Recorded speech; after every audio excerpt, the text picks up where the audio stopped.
नमस्कार दोस्तों, मैं भुवन तड़ागी द लॉ टॉक्स में फिर एक बार आपका स्वागत करता हूं। दोस्तों, आज की इस वीडियो के अंदर हम डिस्कशन करने वाले हैं concept of independent director as per companies act and LODR. तो फ्रेंड्स, बेहद इंपॉर्टेंट टॉपिक है और अगर आप मेरे चैनल पर नए आए हैं तो प्लीज़ आप मेरे चैनल को सब्सक्राइब कर लीजिए और इस वीडियो के एंड तक आप बने रहिए, क्योंकि इस वीडियो के अंदर हम डिस्कशन करने वाले हैं आगे need of independent director, who can be the independent director और उसकी क्या एलिजिबिलिटी रहती है, टेन्योर कितना रहता है एक इंडिपेंडेंट डायरेक्टर का, उसको क्या रेम्यूनरेशन मिलती है। और एक इंपॉर्टेंट क्वेश्चन वो हर किसी के दिमाग में रहता है कि क्या लायबिलिटी होती है इंडिपेंडेंट डायरेक्टर की जब भी कोई किसी कंपनी के अंदर इंडिपेंडेंट डायरेक्टर अपॉइंट होता है, और रिस्पॉन्सिबिलिटी क्या होती है कंपनी के लिए एक इंडिपेंडेंट डायरेक्टर की। तो ये सारा कुछ हम आज इस वीडियो के अंदर डिस्कशन करने वाले हैं फ्रेंड्स। तो चलिए शुरू करते हैं। सबसे पहले, why you need independent director on your board. तो फ्रेंड्स, सबसे पहली बात तो है कि इंडिपेंडेंट डायरेक्टर प्रोवाइड करता है unbiased advice and prospective to the board of directors and help करता है strengthen the board's independence from the management. And तीसरी चीज है balance the interest of all stakeholders while making deliberations and ensure करता है कि company operate करे legal and ethical manner में, क्योंकि उसकी एक इंडिपेंडेंस होती है मैनेजमेंट से अलग। चलिए, ये तो था कंपनी को क्यों जरूरत है, लेकिन कंपनी कब इंडिपेंडेंट डायरेक्टर अपॉइंट करती है। तो हर एक लिस्टेड कंपनी को इंडिपेंडेंट डायरेक्टर अपॉइंट करना पड़ता है। उसके अलावा अदर पब्लिक कंपनीज को भी इंडिपेंडेंट डायरेक्टर अपॉइंट करना पड़ता है, लेकिन अगर वो ये क्राइटेरिया, कौन सा क्राइटेरिया है, पेड अप कैपिटल अगर उस पब्लिक कंपनी का 10 करोड़ या उससे ज़्यादा हो जाता है, या फिर टर्नओवर 100 करोड़ या उससे ज़्यादा हो जाता है, या फिर एग्रीगेट आउटस्टैंडिंग लोन, डिबेंचर्स और डिपॉजिट एक्सीड कर जाते हैं 50 करोड़, तो आपको इंडिपेंडेंट डायरेक्टर अपने बोर्ड के अंदर अपॉइंट करना पड़ता है। और कितने इंडिपेंडेंट डायरेक्टर अपॉइंट करने पड़ते हैं ये आगे हम पढ़ेंगे इस वीडियो के अंदर। चलिए अब डिस्कस कर लेते हैं who is an independent director as per companies act. तो section 149 subsection 6 of the companies act 2013 बात करता है इंडिपेंडेंट डायरेक्टर की। क्या कहता है, an independent director in relation to a company के रिलेशन में अगर मैं बात करूं, means a director other than managing director और होल टाइम डायरेक्टर और नॉमिनी डायरेक्टर, मतलब इन तीनों के अलावा जो डायरेक्टर होगा वो इंडिपेंडेंट डायरेक्टर होगा। और एज पर एलओडीआर कहता है कि independent director means non executive director other than nominee director of a listed entity, मतलब नॉमिनी डायरेक्टर नहीं होगा। और who is in opinion of board a person of integrity and possess relevant expertise and experience. उसके पास एक expertise होनी चाहिए, उसके पास कुछ एक्सपीरियंस होना चाहिए, जिससे कि जो कंपनी उसको अपॉइंट कर रही है independence as a independent director, तो उससे उस एक्सपर्टीज एंड एक्सपीरियंस का कंपनी को फायदा, कंपनी के बोर्ड को फायदा मिल सके। एंड पर्सन ऑफ इंटीग्रिटी, और उसकी एक इंटीग्रिटी होनी चाहिए। नेक्स्ट, इंडिपेंडेंट डायरेक्टर की और क्या क्राइटेरिया है, हु इज और was not a promoter of company, holding company, subsidiary company और एसोसिएट कंपनी। मतलब कैश, मैं इसको बोलूंगा आगे, कंपनी का वो प्रमोटर नहीं होना चाहिए अभी भी, और पहले भी वो नहीं होना चाहिए, मतलब इज और वाज दोनों लिखा हुआ है। एंड नेक्स्ट है who is not related to promoters और directors in cash companies, means जो ये कंपनियां हैं, कंपनी, उसकी होल्डिंग, उसकी सब्सिडी, उसकी एसोसिएट कंपनी के प्रमोटर या उसके डायरेक्टर से एसोसिएटेड या उससे रिलेटेड नहीं होना चाहिए फ्रेंड्स। एंड हु हैज़ और हैड, यहाँ पे दोनों वर्ड है, हैज़ और हैड, मतलब अभी भी या पहले भी, नो पिक्यूनरी रिलेशनशिप विद किसके साथ, द कंपनी और इट्स होल्डिंग कंपनी, सब्सी कंपनी और एसोसिएट कंपनी। मतलब जो कैश कंपनीज है, अगर आपका पिक्यूनरी रिलेशनशिप है तो आप उस कंपनी के अंदर इंडिपेंडेंट डायरेक्टर नहीं बन सकते। और देयर प्रमोटर के साथ या फिर देयर डायरेक्टर, मतलब उनके डायरेक्टर के साथ या प्रमोटर के साथ भी आपका अगर पेक्यूनरी रिलेशनशिप है तो आप इंडिपेंडेंट डायरेक्टर नहीं बन सकते during the 2 immediately preceding financial year और during the current financial year. एक एक्सेप्शन यहां पर है, अगर आपने केवल रेम्यूनरेशन लिया एज ए डायरेक्टर, जो भी इंडिपेंडेंट डायरेक्टर आपको मिली है सिटिंग फीस, या फिर कोई ट्रांजैक्शन ऐसी हुई है जिसमें 10% से ज़्यादा आपकी जो टोटल इनकम है उसका 10% से ज़्यादा वो इनकम नहीं है, तो यहां पर आपको छूट मिल सकती है। चलिए नेक्स्ट देखते हैं कि नन ऑफ हुज रिलेटिव, अगर आप as a independent director appoint हो रहे हैं तो आपका जो रिलेटिव है इज होल्डिंग एनी सिक्योरिटी और इंटरेस्ट इन कैश कंपनी। तो अगर आपका जो रिलेटिव है वो होल्ड करता है एनी सिक्योरिटी और interest in cash company during two immediately preceding financial year और ड्यूरिंग करंट फाइनेंशियल ईयर, मतलब करंट फाइनेंशियल ईयर में या फिर उससे 2 पिछले साल अगर देखा जाए तो कोई आपका सिक्योरिटी उसमें होल्ड नहीं करना चाहिए, कोई इंटरेस्ट उसका नहीं होना चाहिए। हाउएवर यहाँ पर एक छूट है, एक एक्सेप्शन है, द रिलेटिव में होल्ड सिक्योरिटी और interest in the company of face value not exceeding 50 lakh rupees, मतलब 50 लाख से ऊपर के नहीं होना चाहिए, 50 लाख से नीचे के हो सकते हैं। और 2% of paid up capital of cash company, मतलब 2% से जो पेड अप कैपिटल है उससे कम शेयर्स होने चाहिए। चलिए नेक्स्ट देख लेते हैं कि अगर आपके जो रिलेटिव है is indebted to cash company और देयर प्रमोटर और their director in excess of such amount as may be prescribed during 2 immediately preceding financial year और during the current financial year, तो भी आप इंडिपेंडेंट डायरेक्टर नहीं बन सकते हो दोस्तों। उसके अलावा थर्ड पॉइंट यहाँ पे दिया हुआ है, हैज़ गिवन गारंटी, अगर आपके रिलेटिव ने अगर कोई गारंटी दी हुई है या provide any security in connection of indebtedness of any third person to the cash company और their promoter directors of such holding company for such amount as may be prescribed during 2 immediately preceding financial year during the current financial year, तो भी आप independent director नहीं बन सकते हैं friends.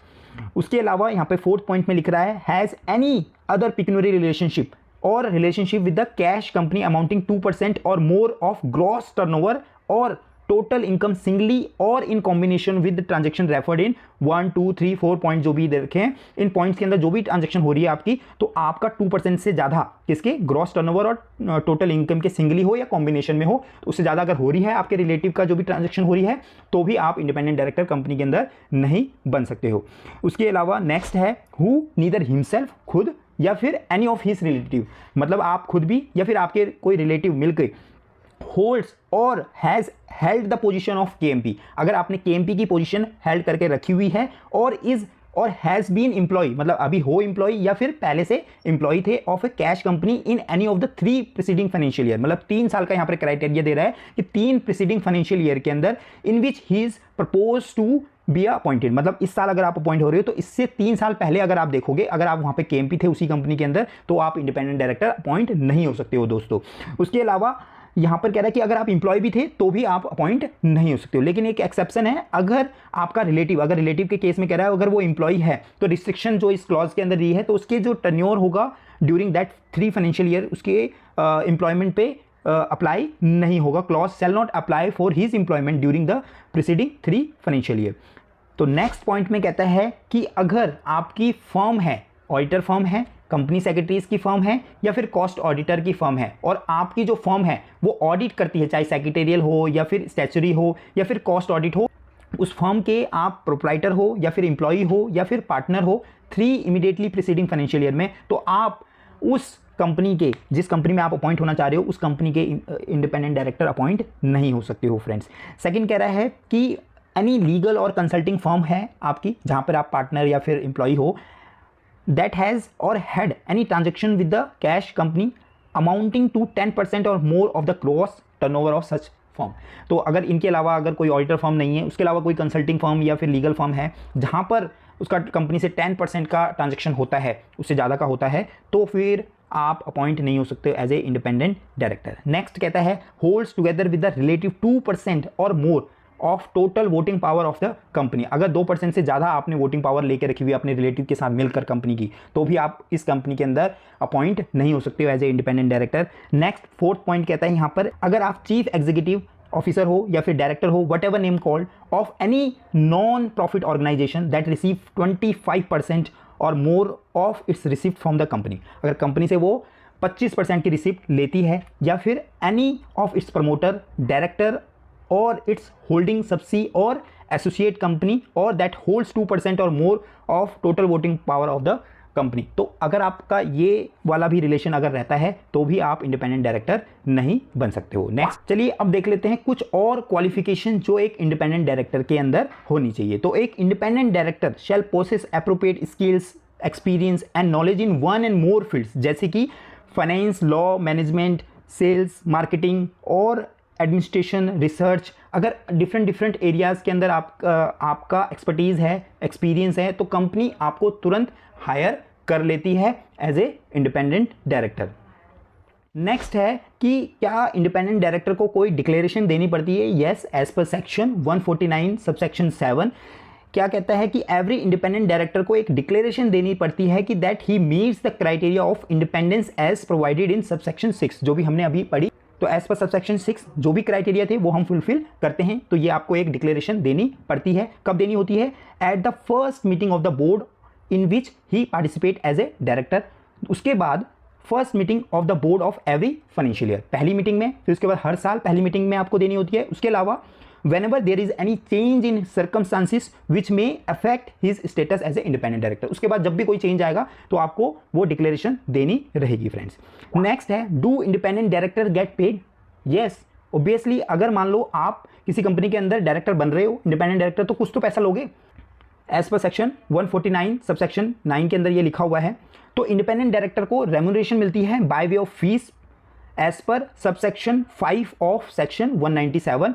क्या कहता है 197? कि independent director may receive remuneration by way of fees for attending meetings. तो जो भी आप मीटिंग अटेंड करोगे, चाहे वो बोर्ड मीटिंग हो या कमेटी मीटिंग हो, तो उसके लिए आपको फीस दी जाएगी, which shall not be more than 1 lakh rupees per meeting of the board or committee. 1 lakh से ज़्यादा नहीं हो सकती। द सिटिंग फीस जो इंडिपेंडेंट डायरेक्टर को मिलेगी वो बाकी जो डायरेक्टर्स को सिटिंग फीस मिल रही है उससे कम नहीं हो सकती।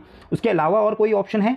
तो इंडिपेंडेंट डायरेक्टर को एक तो कोई भी स्टॉक ऑप्शन स्कीम नहीं मिलेगा, स्टॉक नहीं मिलता है, उसके लिए वो इंटाइटल नहीं होते हैं। उसके अलावा अगर कंपनी हैज़ नो प्रॉफिट और profit are inadequate, the independent director may receive remuneration as per section 197 subsection 5, तब भी उसको कुछ ना कुछ पैसा दिया जाएगा जो भी उसकी सिटिंग फीस बनेगी। उसके अलावा reimbursement of expenses for participation in the board, जो भी एक्सपेंस आपके लगे, एक्स्ट्रा जो भी एक्सपेंस है वो आप रिम्बर्स करवा सकते हो, ठीक है। तो ये आपका रेम्यूनरेशन बनता है। उसके अलावा what is the tenure of independent director? तो क्या टेन्योर रहेगा? Subject to provision of subsection 152, independent director shall hold office for the term up to 5 consecutive years on the board of the company. 5 सालों तक वो रह सकता है consecutively. However the independent director shall be eligible for reappointment कर सकते हैं, लेकिन उसके लिए आपको स्पेशल रेजोल्यूशन पास करना पड़ेगा कंपनी के अंदर और डिस्क्लोजर देना पड़ेगा बोर्ड रिपोर्ट के अंदर कि हम इस पर्सन को दोबारा से अपॉइंट कर रहे हैं विद स्पेशल रेजोल्यूशन। नेक्स्ट है, how many terms N independent director can hold? क्या एक बार अपॉइंट कर दिया फिर लाइफ टाइम इसको अपॉइंट करते रहेंगे? नहीं, ऐसा नहीं है। 2 इंडिपेंडेंट डायरेक्टर है, केवल 2 कंसेक्यूटिव टर्म्स के लिए अपॉइंट हो सकता है और 2 टर्म्स के बाद 3 साल का कूलिंग पीरियड उसका रहेगा, मतलब 3 साल तक वो अपॉइंट नहीं हो सकता कंपनी के अंदर। और during that cooling period independent director shall not be appointed or not be associated with the company or in any other capacity, directly या इनडायरेक्टली। वो डायरेक्टली इनडायरेक्टली भी किसी और कैपेसिटी में अपॉइंट नहीं हो सकता। ये इंपॉर्टेंट पॉइंट है फ्रेंड्स।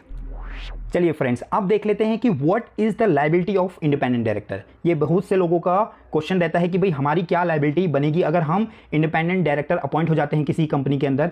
तो डरने की जरूरत नहीं है। अगर आप प्रॉपर तरीके से ड्यू डिलिजेंस करते हैं, प्रॉपर तरीके से आप विजिलेंट रहते हैं कंपनी के अंदर, जो भी काम हो रहा है उसको देखते रहते हैं, तो आप पर कोई फर्क नहीं पड़ेगा, आपको कोई डरने की जरूरत नहीं है। तो यहाँ पर क्या लिखा हुआ है सेक्शन 149 सब सेक्शन 12 के अंदर, an independent director and non executive director not being promoter or a KMP shall be liable only in respect of such act of omission or commission by the company which had occurred with his knowledge and attributable through board process। अगर उसकी knowledge है किसी omission और commission of any default, तो उस case में independent director भी liable रहेगा विद हिज कंसेंट, और उसकी जो इन्वॉल्वमेंट वहाँ पर है, या फिर he had not acted diligently, मतलब उसने केयरफुली काम नहीं किया बोर्ड के अंदर। आप बोर्ड मीटिंग अटेंड कर रहे हो, आपको प्रेमे फेसिया दिख रहा है कि भाई ये डिफ़ॉल्ट कंपनी में चल रहा है, आपने उसके लिए कोई आवाज़ नहीं उठाई, तो आप भी लाइबल हो जाओगे कंपनी के डिफ़ॉल्ट के अंदर। तो चलिए फ्रेंड्स, बात करते हैं retirement of directors bye rotation. क्या एप्लीकेबल होता है इंडिपेंडेंट डायरेक्टर पे? नहीं, independent director retire bye rotation नहीं होते हैं फ्रेंड्स। चलिए दोस्तों, अब जान लेते हैं कि कितने इंडिपेंडेंट डायरेक्टर एक कंपनी में होने चाहिए। तो एज पर कंपनीज एक्ट की मैं बात करूं तो लिस्टेड कंपनी अगर रहेगी आपकी, तो एटलीस्ट 1/3 ऑफ टोटल डायरेक्टर आपके इंडिपेंडेंट डायरेक्टर होने चाहिए। और अगर अनलिस्टेड पब्लिक कंपनी है, वो कंपनियां जो क्राइटेरिया मीट कर रही है, तो एटलीस्ट 2 डायरेक्टर जो है आपके इंडिपेंडेंट होने चाहिए। अगर मैं बात करूं LODR की, तो अगर आपका जो चेयरमैन है वो एग्जीक्यूटिव डायरेक्टर है, तो at least half of total directors should be independent. और अगर आपका चेयरमैन नॉन एग्जीक्यूटिव डायरेक्टर है, तो एटलीस्ट 1/3 ऑफ टोटल डायरेक्टर आपके इंडिपेंडेंट डायरेक्टर होने चाहिए। यहां पर अगर मान लो आपका जो चेयरपर्सन है नॉन एग्जीक्यूटिव डायरेक्टर है, लेकिन वो प्रमोटर है या प्रमोटर ग्रुप से है, तो भी आपको 1/2 इंडिपेंडेंट डायरेक्टर चाहिए रहेंगे आपके बोर्ड कंपोजिशन के अंदर। तो ये आपका बोर्ड कंपोजिशन होगा इंडिपेंडेंट डायरेक्टर का क्राइटेरिया अगर आपकी कंपनी पर एप्लीकेबल है। जैसा कि हमने देख लिया कि कंपनी के अंदर कितने इंडिपेंडेंट डायरेक्टर अपॉइंट होने चाहिए, क्या उसका कंपोजिशन होना चाहिए, एक इंडिपेंडेंट डायरेक्टर क्यों इंपॉर्टेंट है कंपनी के लिए। साथ के साथ अब देख लेते हैं कमेटीज़ के अंदर भी इंडिपेंडेंट डायरेक्टर का कंपोजिशन इंपॉर्टेंट है। तो कौन कौन सी ऐसी कमेटीज़ हैं जिसके अंदर इंडिपेंडेंट डायरेक्टर होना बेहद ज़रूरी है। तो सबसे पहले हम बात करेंगे ऑडिट कमेटी की, section 177 of the companies act. तो सेक्शन 177 में क्या लिखा हुआ है कि audit committee shell consist of minimum 3 directors with ID forming majority, मतलब मेजॉरिटी जो डायरेक्टर हैं वो इंडिपेंडेंट होने चाहिए। उसी तरीके से रेगुलेशन 18 ऑफ LODR कहता है कि audit committee shall have minimum 3 director, मतलब मिनिमम तो आपके 3 होने चाहिए और उसमें से 2/3 मेंबर क्या होने चाहिए, इंडिपेंडेंट डायरेक्टर होने चाहिए। और इन केस अगर listed company having outstanding superior voting right equity share हैं, तो audit committee shall have only comprise independent director, मतलब अगर आपके डिफरेंट तरीके के सुपीरियर वोटिंग राइट्स वाले इक्विटी शेयर्स हैं तो केवल इंडिपेंडेंट डायरेक्टर ही आपकी ऑडिट कमेटी में होने चाहिए। उसके अलावा चेयरपर्सन ऑडिट कमेटी का कौन होना चाहिए, इंडिपेंडेंट डायरेक्टर होना चाहिए। और जो चेयरमैन होता है उसको AGM के अंदर भी प्रेजेंट होना पड़ता है शेयर होल्डर की क्वेरीज को रिजॉल्व करने के लिए। ठीक है फ्रेंड्स। उसके अलावा बात करेंगे नॉमिनेशन एंड रेम्यूनरेशन कमेटी की। यह है सेक्शन 178 के अंदर NRC कमेटी, जिसके अंदर 3 या 3 से ज़्यादा नॉन एग्जीक्यूटिव डायरेक्टर होंगे, जिसमें से not less than 1/2 shall be independent director, मतलब आधे डायरेक्टर्स आपके कैसे होने चाहिए, इंडिपेंडेंट डायरेक्टर होने चाहिए। ये था कंपनीज एक्ट के सेक्शन 178 के अंदर। अब बात कर लेते हैं रेगुलेशन 19 ऑफ LODR। इसमें कहता है कि जो NRC कमेटी होगी comprise at least 3 director and all director of the committee shall B non executive and at least 2/3 of the director should be independent, मतलब यहाँ पर 2/3 की बात कर रहा है। ऊपर जो कंपनीज एक्ट में था वहाँ पे आधे की बात करते हैं, यहाँ पे 2/3 की बात करते हैं। और chairperson of the NRC shall be independent, मतलब ऑडिट कमेटी का भी चेयरपर्सन जो होगा वो इंडिपेंडेंट होगा और NRC का भी जो चेयरपर्सन है वो इंडिपेंडेंट डायरेक्टर होगा। Stakeholder relationship committee as per regulation 20 of the LODR ये कहता है कि chairperson of the committee shall be और नॉन एग्जीक्यूटिव डायरेक्टर, यहाँ पे इंडिपेंडेंट नहीं कह रहा है, यहाँ पे कह रहा है नॉन एग्जीक्यूटिव डायरेक्टर होगा। और मिनिमम कितने डायरेक्टर होंगे इस कमेटी के अंदर, 3 डायरेक्टर होंगे विद एटलीस्ट 1 इंडिपेंडेंट डायरेक्टर, एक इंडिपेंडेंट डायरेक्टर से काम चल जाएगा। And in case of outstanding SR जो कि सुपीरियर वोटिंग राइट्स वाले जो शेयर होते हैं, तो 2/3 आपको इंडिपेंडेंट डायरेक्टर चाहिए रहेंगे। उसके अलावा रिस्क मैनेजमेंट कमेटी होती है, तो as per regulation 21 of the LODR at least 1 independent director उसके अंदर होने चाहिए। और सुपीरियर वोटिंग राइट वाले हैं तो 2/3 इंडिपेंडेंट डायरेक्टर होने चाहिए।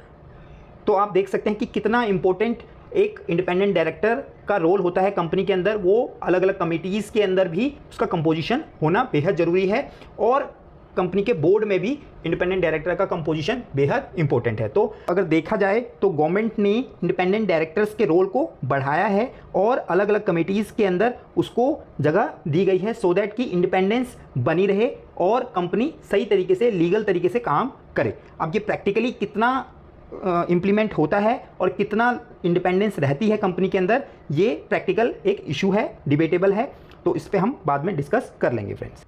उसके अलावा फ्रेंड्स सेपरेट मीटिंग होती है एक इंडिपेंडेंट डायरेक्टर की, जिसके अंदर साल में एक मीटिंग आपको करनी है, जिसमें बाकी डायरेक्टर्स को छोड़कर, जो कि नॉन एग्जीक्यूटिव हो या फिर एग्जीक्यूटिव डायरेक्टर, उनको छोड़कर जो भी इंडिपेंडेंट डायरेक्टर है उनकी एक मीटिंग अलग से होएगी, जिसके अंदर उनको कोई इन्फॉर्मेशन नहीं रहेगी बाकी डायरेक्टर्स को, केवल इंडिपेंडेंट डायरेक्टर को रहेगी। और जो कि सारे के सारे इंडिपेंडेंट डायरेक्टर उनको वहाँ पर प्रेजेंट होना चाहिए। और उनका जो पर्पस होता है इस मीटिंग का, रिव्यू करना होता है performance of non independent director. जो इंडिपेंडेंट डायरेक्टर है वो अपना परफॉर्मेंस नहीं, उनका भी परफॉर्मेंस चेक करेंगे, जो नॉन इंडिपेंडेंट डायरेक्टर हैं और जो एग्जीक्यूटिव डायरेक्टर हैं। ठीक है, पूरे बोर्ड का वो परफॉर्मेंस चेक करेंगे। Review the performance of chairperson of the listed company और एसेस करेंगे।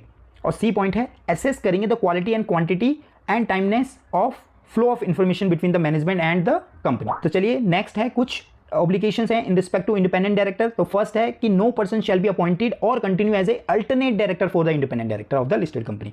अल्टरनेट डायरेक्टर आप अपॉइंट नहीं हो सकते, किसका, लिस्टेड कंपनी के इंडिपेंडेंट डायरेक्टर के। एंड द अपॉइंटमेंट, रीअपॉइंटमेंट और removal of a listed company होगा तो आपको SR पास करना पड़ेगा। अगर कोई इंडिपेंडेंट डायरेक्टर रिजाइन कर जाता है या फिर रिमूव हो जाता है तो वो वैकेंसी को 3 महीने के अंदर आपको फुलफिल करनी रहेगी friends. And no independent director who resign from listed company shall be appointed as a executive whole time director on the board of listed company, its holding company, subsidiary company और associate company on the board of the company belong to the promoter group। कोई भी promoter group से कोई related अगर कोई company हो वहां पर वो अपॉइंट नहीं हो सकता unless the period of 1 year has been elapsed from the date of resignation as a independent director।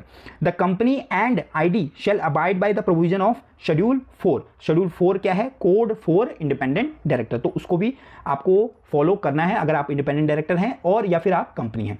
तो ये बेहद इंपॉर्टेंट ऑब्लिगेशंस हैं in respect to independent director. अब बात कर लेते हैं कि इंडिपेंडेंट डायरेक्टर को कैसे हम अपॉइंट करें, कहाँ से ढूंढें। तो इंडिपेंडेंट डायरेक्टर के लिए गवर्नमेंट ने एक डेटा बैंक मैनेज करने को कहा है एक एजेंसीज को। तो वो एजेंसी यहाँ पर अभी तो IICA है जो कि डेटा बैंक मैनेज कर रही है किसका? इंडिपेंडेंट डायरेक्टर को। कैसे करती है? तो जो भी इंडिपेंडेंट डायरेक्टर बनना चाहता है वो IICA की साइट पर जाए और वहाँ पर अपने आप को रजिस्टर कर ले, अपनी जो क्वालिफिकेशन है, जो एक्सपीरियंस है वो वहाँ पर डाल दे।